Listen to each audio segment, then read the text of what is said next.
샬롬. 네. 오늘 3월 셋째 주 글로리 교회에 함께 예배 드리러 오신 우리 여러분을 축복하고 환영합니다. 우리 옆에 계신 분에게 또 우리 영상으로 보시는 분들 가족들에게 샬롬이라고 한번 선포하겠습니다. 샬롬. 예. 샬롬은 하나님 안에서 모든 것이 충만한 상태입니다. 하나님 안에서 모든 것이 충만한 상태, 그것이야말로 천국이 임하는 것입니다. 예, 우리 오늘 제목 예루살렘으로 입성하시는 예수님, 우리 함께 말씀을 통해 우리 예수님을 더 깊게 만나기를 원합니다. 우리 오늘 본문 말씀은 누가복음 19장 28절로 48절 말씀인데요.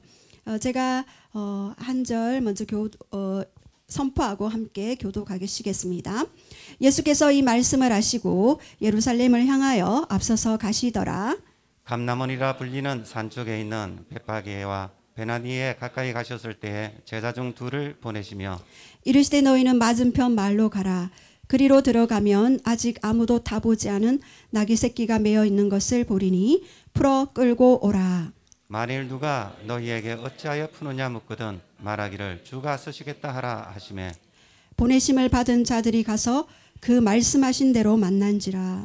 나귀 새끼를 풀 때에 그 임자들이 이르되 어찌하여 나귀를 새끼를 푸느냐 대답하되 주께서 쓰시겠다 하고 그것을 예수께로 끌고 와서 자기들의 겉옷을 나귀 새끼 위에 걸쳐놓고 예수를 태우니 가실 때에 그들이 자기의 겉옷을 길에 펴더라.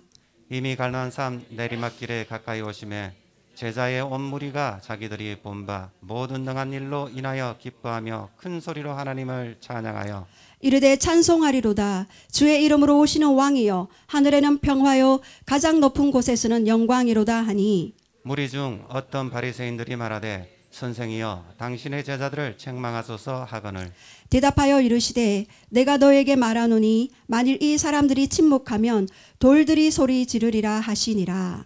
가까이 오사 성을 보시고 우시며 이르시되 너도 오늘 평화에 관한 일을 알았더라면 좋을 뻔하였거니와 지금 내 눈에 숨겨졌도다. 날이 이를지라 내 원수들이 두둔을 쌓고 너를 둘러 사면으로 가두고 또 너와 및 그 가운데 있는 내 자식들을 땅에 메어치며 돌 하나도 돌 위에 남기지 아니하리니 이는 내가 보살핌 받는 날을 알지 못함을 인함이나 하시니라.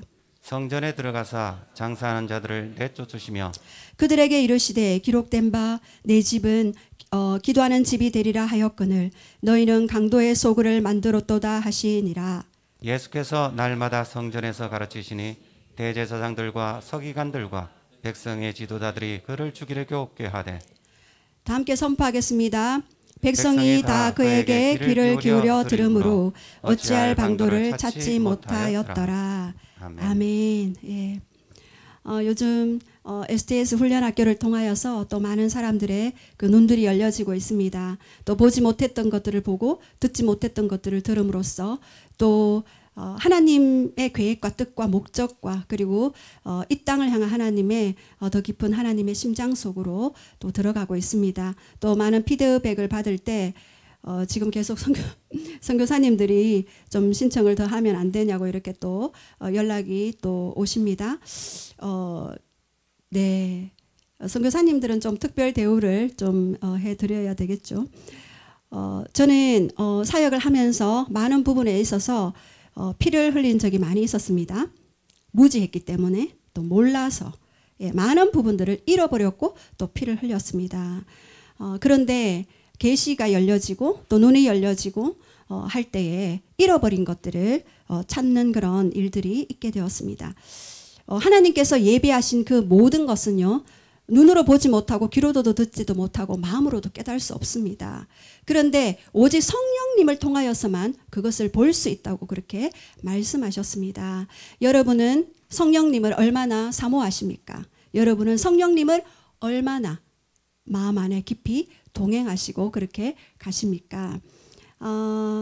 저는 성령님과 함께 동행하고 그렇게 성령님의 그런 의도대로 또 그분의 목적대로 또 그분이 지시하는 대로 갈 때에 제 안에 놀라운 삶의 돌파와 우리 가정의 돌파와 그리고 많은 하나님의 그 뜻을 이룰 수 있는 그런 통로로 또 쓰임 받았다는 것을 또 많이 경험을 하게 되었습니다. 여러분의도 그 삶 속에서도 그런 놀라운 그런 돌파의 그런 축복들이 일어나기를 선포합니다. 예. 조금 전에 그렇게 같이 기도 속에서 예수님은 겸손의 왕으로 이 땅에 오셨다고 하셨습니다. 제가 지금 이제 종료주일을 지난번 금요일 날 우리 큐티 묵상 가운데 종료주일에 대해서 예수님이 예루살렘을 향하여서 가시는 그 부분을 묵상을 하게 되었습니다. 그 전에 또 삭개오에 대한 그런 묵상, 말씀을 묵상하면서 내 안에 얼마나 깊은 하나님과의 그런 만남과 그 감동이 있었는지 여러분 말씀을 보실 때 여러분에게 주시는 레마의 말씀을 꼭 붙드시기 바랍니다. 그 말씀은 여러분에게 능력이 되고 권능이 되고 권세가 될 것입니다. 그래서 그 말씀을 통해서 여러분 놀라운 이 땅에서 돌파하지 못하는 경관진들이 파쇄되는, 경관진은 사단이 숨어서 보호받고 있는 영역이죠. 사단은 비밀을 좋아해요.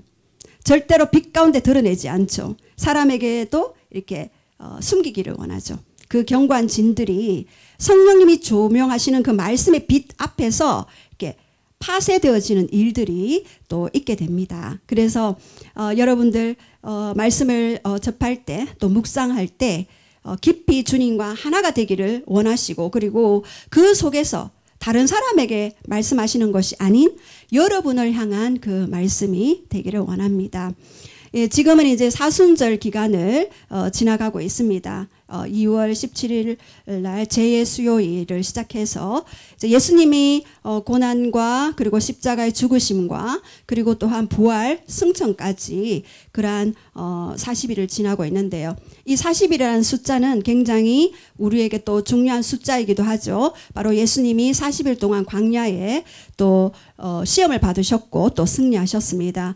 또 40일 동안 무덤 속에 또 계셨죠. 모세도 40년 동안 광야에서 또 이렇게 훈련을 받았죠. 그리고 예수님이 부활하시고 승천하실 때까지 40일 동안 제자들과 500여 형제들에게 또 보이시고 하나님 나라를 전파하시고 가르치시고 또 승천하시고, 그래서 40이라는 숫자는 굉장히 우리에게 뭔가 의미 있는 그런 숫자입니다. 여러분이 삶에 있어서 어떤 사람 아니면 어떤 옷 아니면 어떤 사물 같은 것들을 이렇게 보실 때 성령 안에서 늘 깨어 있잖아요. 그러면 그것이 나에게 주는 뭔가 계시가 있어요. 하나님이 주시는 메시지가 있습니다. 예, 보혈로 입고 오셨네요. 네, 앞에 계신 분들은 네, 예, 붉은색 보혈을 입고 오셨네요. 예, 그래서 여러분들 늘 성령 안에서 깨어 있을 때 놀라운 그런 하나님의 메시지들을 들을 수 있는 그러한 시간들이 있게 되실 것입니다. 예, 우리 종료주일은 부활절 전 주일을 바로 종료주일이라고 그러죠. 예수님이 십자가에 이제 돌아가시기 이전에 그 바로 전주 부활절 전 주일을 바로 종료주일이라고 이야기합니다. 그리고 예수님이 예루살렘을 입성할 때에 무리들이 호산나 다윗의 자손이여 손에 종려나무를 들고 많이 이렇게 예수님을 찬송하고 노래했죠. 저도 이 종료주일에 대해서 많은 그런 설교들이 있었는데 우리 아이들에게는 설교할 때 직접 이렇게 종려나무를 만들어서 가지를 흔들게 하고 이렇게 했는데, 호산나의 뜻이 뭘까요? 호산나. 예, 여기 예수님을 믿으신 지 얼마 안 되시는 분들, 예, 호산나, 구원하소서라는 뜻입니다. 그래서 그 나무가지를 막 흔들면서 주여 구원하소서라고 기쁘게 소리를 쳤습니다. 아, 이제 우리는 로마의 식민지에서 이제는 우리는 벗어나게 되었다. 왕 대신 우리 예수님께서 이 나라를 통치하실 그 시기가 이르렀다. 이제 예루살렘에 입성하기 때문에 모든 것은 이제 우리의 식민 통치는 끝이 났다라고 그들은 기뻐서 소리를 질렀죠. 근데 예수님의 마음은 어땠을까요? 여러분 한번 생각해 보십시오. 예수님은 기쁘게 입성하셨을까요? 아니면 뭔가 이 마음의 비장한 각오와 뭔가 이 부담과 이 눌리는 그 어떤 슬픔? 예. 그런 마음으로 입성하셨을까요? 1번 기쁘게 입성하셨다. 왜? 모든 무리가 다 환호해주고 왕이심을 인정해주고 그의 권세와 능력과 권능들을 인정해 주었기 때문에 기뻤을까요? 아니면 슬펐을까요? 2번 슬프다. 네. 네. 예수님의 마음은 당연히 슬펐겠죠. 왜냐하면 이제 며칠 후면 십자가에 못 박히실 것이고 또 그 전에 조롱과 또 온갖 그런 수모를 겪으시고 십자가에 못 박혀야 하고 그리고 그들의 영혼들이 어떻게 될 것인지를 아시기 때문에 미리 아시기 때문에 아마 슬펐을 것 같아요. 그렇죠? 예. 그래서 오늘 우리 무리들 그 예수님을 환호하던 그 무리들은요.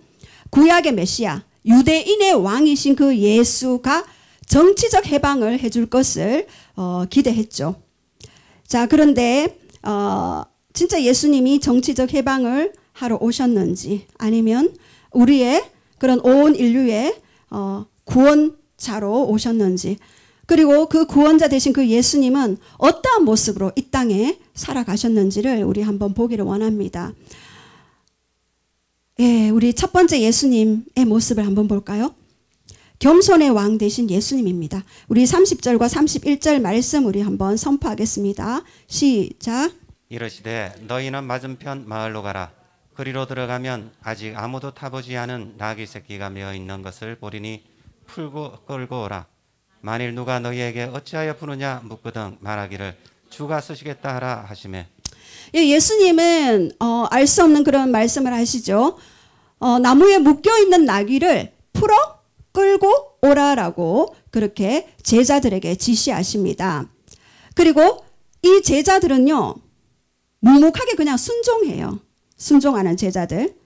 그리고 또 나귀 임자들도 물어보지 않고 그냥 내어줘요. 예, 이런 나귀 임자들. 저는 이 말씀을 묵상하면서 야, 이렇게 여러 사람이 하나님이 하시고자 하는 예수님이 하시고자 하는 그 일들에 순종하는 제자들과 순종하는 나귀 임자들을 통하여서 예수님이 일을 하실 수 있도록 길을 여셨구나를 보게 되었습니다. 순종은요. 하나님의 나라를 더 가까이 오게 하십니다. 자, 우리 한번 선포할까요? 순종은 하나님 나라를 더 가까이 오게 하십니다. 순종은 하나님과 더 친밀하게 하십니다.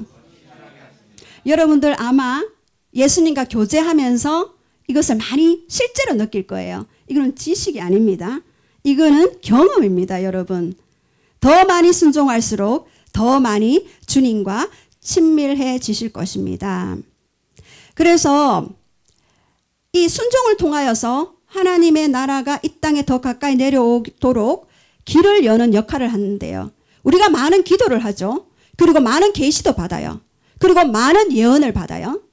그런데 만약 순종하지 않으면 어떻게 될까요? 받았던 말씀이나 계시들이 이루어지지 않죠. 예언도 마찬가지입니다. 예언은 예수님과 함께 앞서가서 부르심과 꿈과 되어질 일들을 미리 보는 거죠. 이것은 예언은 하나님의 초청입니다. 그리고 예언은 조건적이에요. 순종하고 더 구할 때 그 예언은 이루어집니다. 근데 순종하지 않으면 그대로 있게 됩니다. 그리고 누군가 순종하는 자, 기도하는 자를 통하여서 그 예언과 부르심은 성취되게 되어 있습니다. 예. 그리고 여기 제자들도 얼마나 황당한가. 앞뒤 설명도 없이 풀어 끌고 오라라고 이렇게 얘기했을 때 사실은 순종이 쉽지가 않죠. 오늘 나귀 새끼를 보면서 나무에 매여 있는 나무 새끼를 보면서 예수님을 만나지 못한 예전의 저의 모습, 매여 있는 모습을 보게 하셨습니다. 그러나 이 제자들을 보냈듯이 보냄받은 자라고 나와 있죠. 제자를 보낸 것처럼 누군가를 보내서 예수님에 대한 메시지를 듣게 하시고 그리고 매여 있던 나를 풀어 끌고 예수님께로 올 수 있도록 길을 열 수 있도록 하였습니다.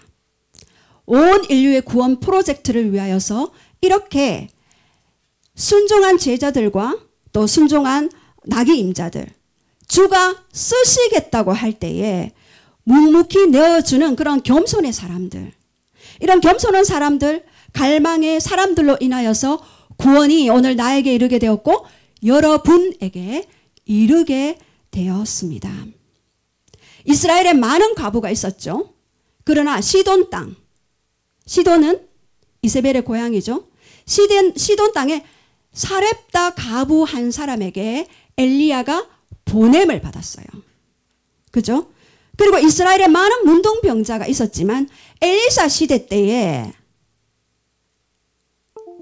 수리아 사람 나만 장군만 그 나병에서 회복이 되었습니다. 오직 수많은 인구 가운데 동방의 이 작은 나라에 이 도시에 예수님은 여러분을 보셨고 택하셨고 부르셨고 찾아오셨습니다. 이스라엘 땅에도 얼마나 많은 그런 나귀가 있었을까요? 여러분 한번 상상해 봤습니까? 여러분 말씀 묵상할 때 한번 상상해 그 말씀 속으로 들어가서 예수님과 함께 그 상상의 나래를 한번 펴보십시오. 성령님과 함께. 얼마나 많은 나귀가 있었을까요? 그리고 얼마나 많은 나귀 임자들이 있었을까요? 예. 그런데 예수님은 미리 초자연적으로 계시적인 그 능력 가운데 미리 순종할 수 있는 나귀 임자를 미리 보셨습니다. 자, 이렇게 나도 주가 쓰시겠다고 할 때에 묵묵히 내어줄 수 있는 그러한 순종이 있는지 한번 생각해 보기를 원합니다. 나의 가진 모든 것이 주님의 것이지만 주가 쓰시겠다 하실 때 단번에 그렇게 순종할 수 있는지, 그 영역이 재정이든지 아니면은 여러분의 자녀이든지 배우자이든지 순종할 수 있는 영역. 예전에 저에게도 하나님이 어려운 부탁을 한 적이 많이 있었습니다. 20년 전에는 예수님이 저에게 부탁하실 때 저의 순종을 끌어내셨어요. 순종할 수 있도록 뭐뭐 할 수 있겠니? 부탁을 들어줄 수 있겠니? 이렇게 순종을 끌어내셨습니다. 근데 시간이 갈수록 예수님이 이렇게 하기를 원한다라고 명령력으로 말씀하셔도 저는 기쁨으로 순종할 수 있게 되었습니다. 그 많은 어떤 주님과의 그런 친밀한 교제 가운데 그러한 자로 이렇게 변화가 되었습니다. 여기서 예수님이 주로 나오죠. 퀴리오스, 권세, 힘을 말합니다. 이 주로서 나귀 주인들, 키리오이에게 나귀를 요구한 것이죠. 그것은 왕의 소유권을 이야기하는 것입니다. 사실 온 땅의 주인은 주님이시죠. 은도 내 것이요 금도 내 것이요 모든 것은 다 주님의 것이죠. 그런데 이 소유권은 주님께 있습니다. 그런데 이 소유권을 우리에게 위임하셨습니다. 그래서 주님은 마음대로 하시지 않아요. 왜? 그분은 인격적이시기 때문입니다. 여러분 펜션에 많이 가시죠? 혹시 펜션에 가보셨나요? 예, 여행 갈 때 펜션에 가면은 그 펜션 주인이 있죠. 근데 우리가 돈을 지불해요. 그리고 그 펜션에서 그 펜션 방 키를 받게 돼요. 제가 이틀 동안 여기에 머물겠습니다 하는 순간 그 펜션 방에 대한 권위는 누구에게 있는 것입니까? 펜션 주인에게입니까? 아니면은 펜션을 그 값을 지불하고 한 우리에게 있습니까? 우리에게 있겠죠. 예. 제가 여기 이사 왔을 때 우리 둘째 아들에게 방이 너무 좁아서 2층 침대를 사줬어요. 2층 침대. 그리고 스탠드를 사줬죠. 그런데 제가 그 방에 들어갈 때는 노크를 해야 하고 근데 저희 아들 방은 문을 잘 안 닫아놔요. 녹화할 일이 별로 없는데 스탠드를 제가 사줬지만 제가 필요해서 스탠드를 달라고 할 때 그냥 달라고 하는 것입니까? 빌려달라고 하는 것입니까? 빌려달라고 해야 돼요. 너무 놀랍지 않나요? 저는 너무 억울했습니다. 제가 그 값을 지불했는데 왜 빌려달라야 해야 할까요? 근데 그 친구의 그 아들의 마음으로 안 돼 하면 저는 그걸 쓸 수가 없는 거예요. 이것은 우리 하나님에게 있어서도 놀라운 저는 그것이 계시로 풀어지더라고요. 야, 모든 것이 하나님의 것인데 우리에게 부탁하셔야 하고 우리의 순종을 기다리셔야 하고 우리의 마음을 기다려셔야 하는 그 하나님의 마음을 저는 알게 되었습니다. 예수님은 왕이신데도 이렇게 겸손하셨습니다.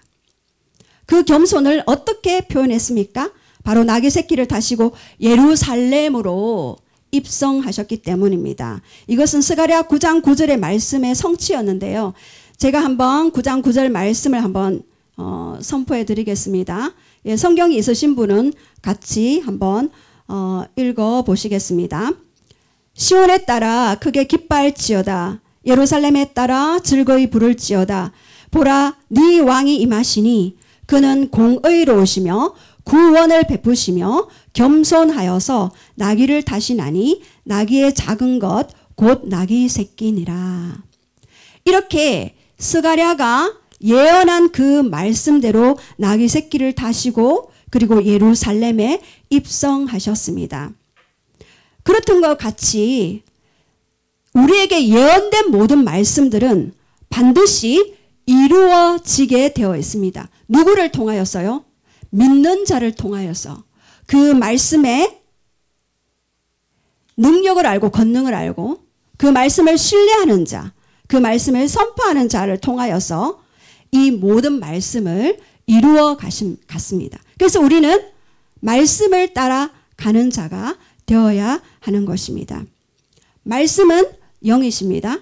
말씀은 예수님 그 자체입니다. 그래서 우리가 영이신 그 예수님을 우리가 묵상할 때 그 말씀을 먹는 것이 됩니다.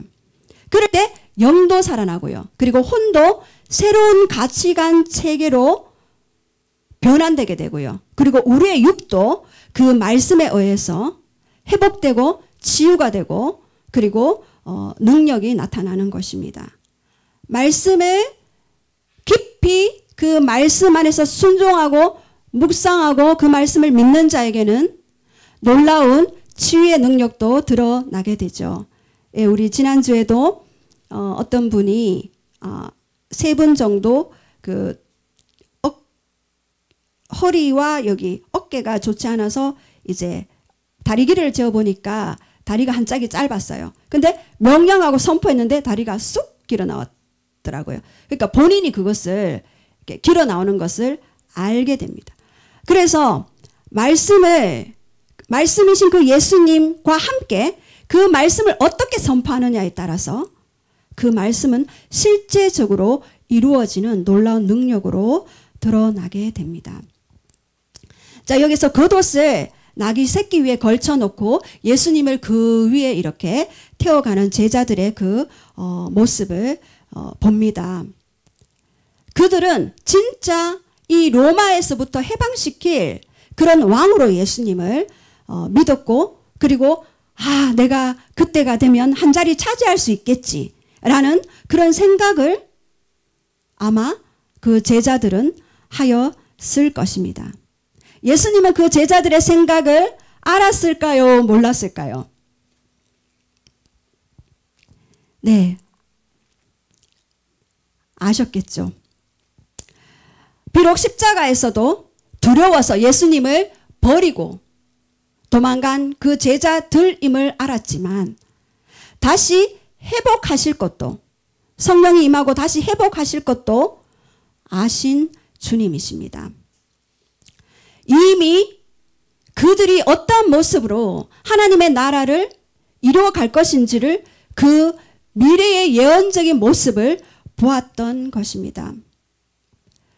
상처 입은 영혼들이 많습니다.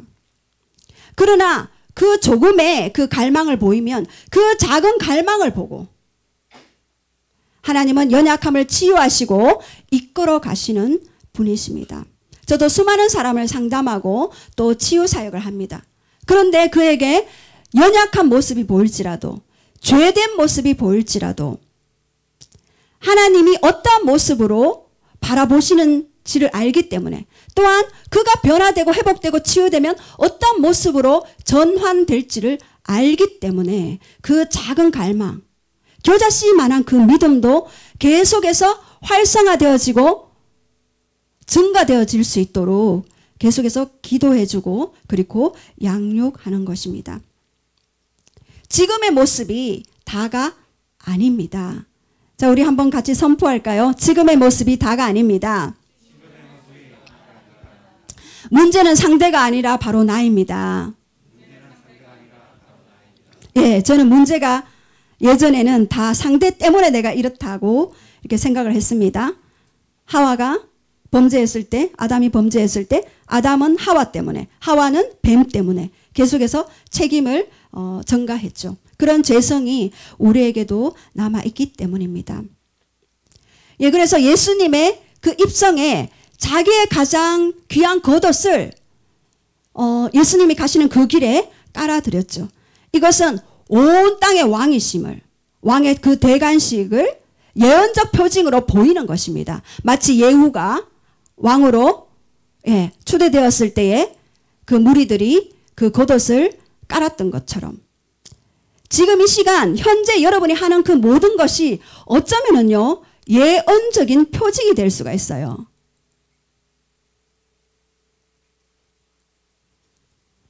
이것은 굉장히 중요한 겁니다.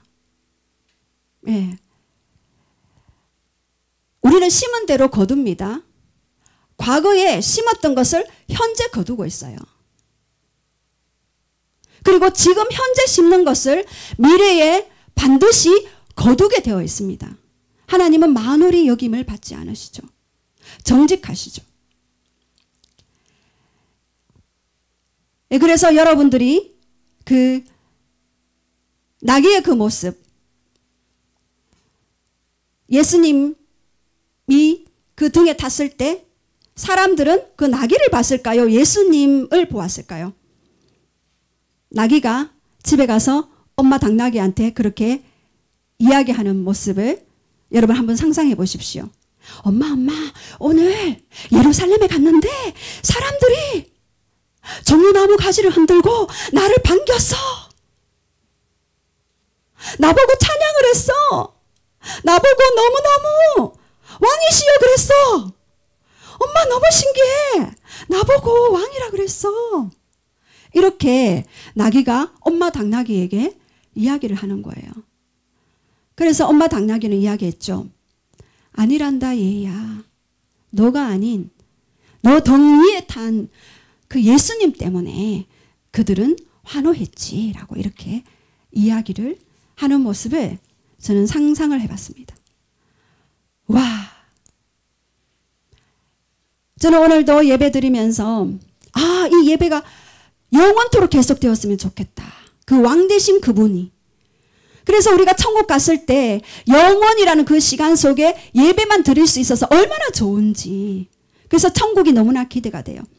여러분 등 위에 예수님을 태울 수 있습니까?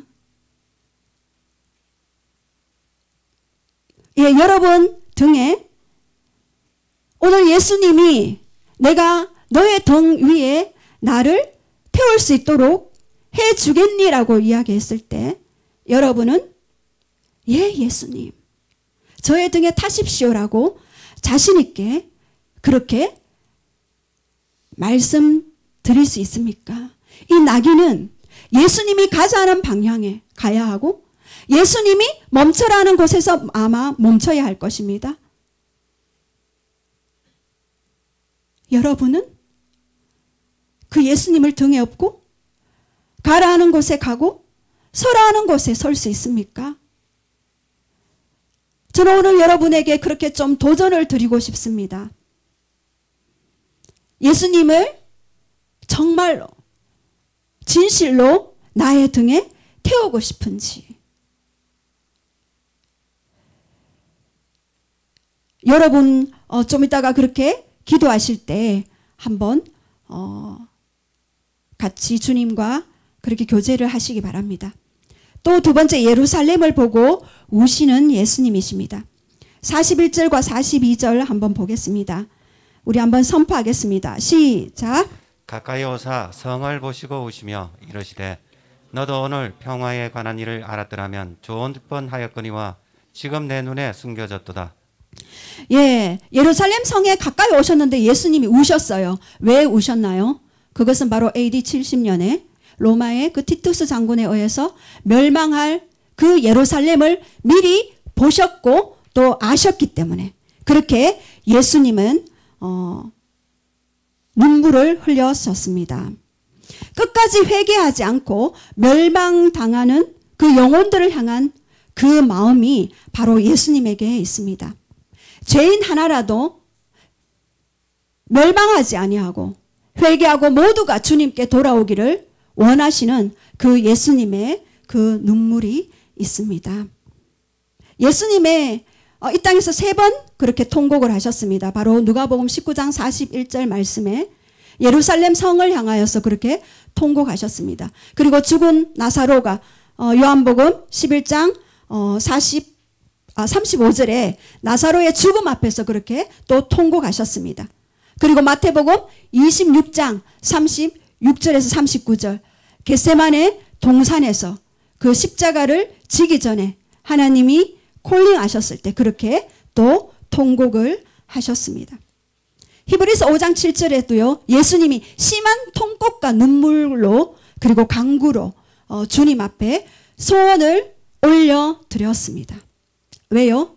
인간의 자유의지로 인해서 주님을 선택하지 못했던 그 영혼들을 향한 그 연민 때문이었습니다. 그 아픔의 눈물 때문이었습니다. 이 예루살렘은요.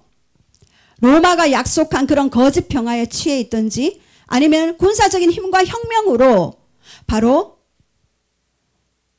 회복할 수 있는 그러한 자를 기다렸고 그 힘을 기대했습니다.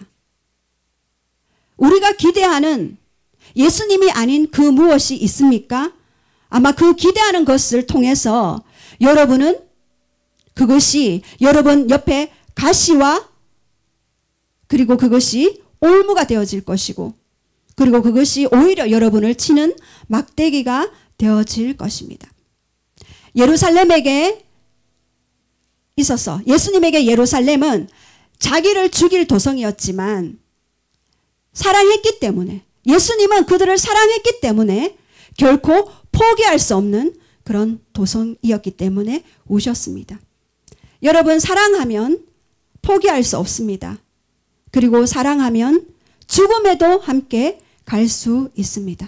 그리고 사랑하기에 모든 것을 드릴 수가 있습니다. 더 많이 사랑하는 자는 더 많이 주님을 알게 될 것입니다. 그리고 더 주님을 깊게 만나게 되실 것입니다. 사랑은 죽음보다 강하다. 그리고 많은 물도 이 사랑을 끄지 못한다. 홍수라도 삼키지 못한다. 사람이 그 온 가산을 주고 그 사람과 바꾸려 할지라도 오히려 멸시를 받는다라고 아가서 8장 6절과 9절에 6절로 7절에 말씀하십니다. 이렇게 예루살렘을 향하여서 우시는 그 예수님의 그 놀라운 그 통곡의 눈물이 우리에게도 동일하게 기도 가운데 성령님이 또 영혼들을 향해서 그렇게 죽어가는 영혼들을 향해서 눈물 흘릴 수 있는 우리들이 되기를 원합니다. 또 3번째, 내 집은 기도하는 집이다라고 그렇게 말씀하셨습니다. 우리 45절과 46절 우리 한번 다 같이 한번 그렇게 선포하겠습니다. 시작. 성전에 들어가사 장사하는 자들을 내쫓으시며 그들에게 이르시되 기록된 바 내 집은 기도의 집이라 되리라 하였거늘 너희는 강도의 소굴을 만들었도다 하시니라. 예, 여기에서 보면은요, 내 집이라고 나와 있고요. 그리고 기도하는 집이라고 나와 있는데요. 여기 누가복음 11장 17절에는 보면은요, 영어로 My house will be called a house of prayer for all nation. For all nation. 그러니까 모든 민족을 위해서 기도하는 집이라고 그렇게 되어 있습니다. 이 성전을 내 집이라고 했습니다.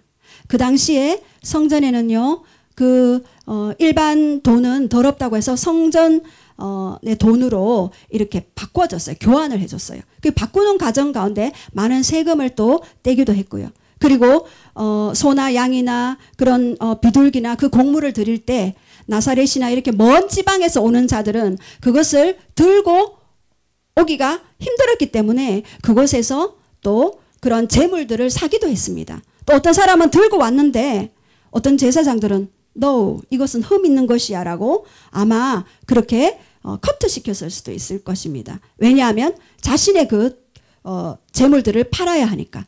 이렇게 내 집, 주님이 거하실 집이라고 했는데 그곳에서는 장사가 흥황하고 있었습니다. 그래서 모든 장사하는 자들을 그 상을 엎으면서 내어 쫓으셨죠. 바로 척결했습니다. 정화보다는 척결, 제거하고 그것을 척결하는 그 일들을 주님이 하셨습니다. 그리고 여기는 내 집이라고 말씀하셨는데요. 바로 이 내 집의 그 말씀의 세 가지 의미에 대해서 잠깐 한번 말씀을 드리고 마치겠습니다. 하나님의 집에 삼중적인 그 의미가 있습니다. 첫 번째, 나는요, 내가 하나님이 거하실 성전입니다. 고린도전서 3장 16절 우리 한번 선포하겠습니다. 시작. 너희는 너희가 하나님의 성전인 것과 하나님의 성령이 너희 안에 계시는 것을 알지 못하느냐. 예, 여기서 보면은요, God's Spirit lives in you라고 되어 있습니다. 그 너희 안에 산다라고 되어 있습니다. 예수님이 우리 안에 사십니다. 성령님이 우리 안에 사십니다. 그래서 우리가 바로 예수님이 거하시는 성전, 내 집이라고 그렇게 말씀하셨습니다. 또 두 번째 내 집이라고 말씀하셨는데 이 의미는 바로 우리라는 의미가 있습니다. 바로 교회이죠. 에베소서 2장 21절에서 22절 한번 선포하겠습니다. 시작. 그의 안에서 건물마다 서로 연결하여 주 안에서 성전이 되어가고 너희도 성령 안에서 하나님이 거하실 처소가 되기 위하여 그리스도 예수 안에 함께 지어져 갔느니라. 예, 두 번째 내 집이라고 예수님이 말씀하셨는데요. 이것은 건물마다 서로 연결되어진다. 우리가 예수님의 몸이지 않습니까? 바로 우리가 건물이에요. 우리가 서로 연결하여서 성령 안에서 예수님이 거하실 처소가 되고 그리고 함께 지어져 간다라고 그렇게 말씀하셨습니다. 그리고 또 세 번째, 전 지구를 이야기하죠. 에베소서 4장 4절과 6절 말씀 우리 한번 선포하겠습니다. 시작. 몸이 하나요 성령도 한 분이시니 이와 같이 너희가 부르심의 한 소망 안에서 부르심을 받았느니라. 주도 한 분이시요 믿음도 하나요 세례도 하나요 하나님도 한 분이시니 곧 만유의 아버지시라. 만유의 위에 계시고 만유를 통일하시고 만유 가운데 계시도다. 예, 만유 위에 계시고 만유 가운데 계시고 그리고 만유를 통일하시는 그 하나님이 예, 만유를 내 집이라고 이렇게 이야기했습니다. 첫 번째 내 집이 누구라고요? 각 개인입니다. 그리고 두 번째 우리 각 한 사람을 한 사람을 통해서 내 집이라고 말씀하셨어요. 그리고 모든 민족, 모든 만유가 내 집이 되어질 것을 주님은 원하시고 계십니다. 그리고 이 기도의 집이라고 말씀하셨는데 모든 민족을 위한 그런 기도, 이 기도의 집의 기능을 하기 위해서 오늘 주님은 말씀하십니다. 이사야 62장 6절과 7절 말씀. 예. 예루살렘이여 내가 너의 성벽에 파수꾼을 세우고 그들로 하여금 주야로 계속 잠잠하지 않게 하였느니라. 너희 여호와로 기억나게 하시는 자들아, 너희는 쉬지 말고 또 여호와께서 예루살렘을 세워 세상에서 찬송을 받기까지 그로 쉬지 못하게 하라라고 그렇게 말씀하셨습니다. 기도의 집에 그 기능을 할 때 기도를 쉬지 말고 그렇게 기도하라고 이야기했습니다. 사도 바울도 쉬지 말고 기도라고 그렇게 말씀하셨죠. 여기에서 너희 여호와로 기억나게 하시는 자라고 이야기했습니다. 기도하는 자는요, 여호와로 기억나게 하시는 자입니다. 그런데 언제까지 기도를 쉬지 말고 하라고 하셨습니까? 모든 열방이 찬송할 때까지 기도를 쉬지 말고 하라고 하셨습니다. 기도와 모든 열방이 찬송받는 것, 그것은 함께 가는 것입니다. 기도와 영혼 구원은 함께 가는 것입니다. 자, 이렇게 모든 열방이 주님께 예배하고 경배하고 노래할 때까지 기도하는 것을 멈추지 말라라고 그렇게 말씀하셨습니다. 예수님께서 다시 오실 때도 감난산으로 오시게 되겠죠. 그래서 예수님 안에서 유대인과 그리고 이방인이 모두가 하나가 되어서 왕으로 다스리는, 1000년 동안 왕으로 다스리게 되고, 그리고 백보자 심판이 오게 되고, 그리고 영원한 하나님 나라 속으로 우리는 들어가게 됩니다.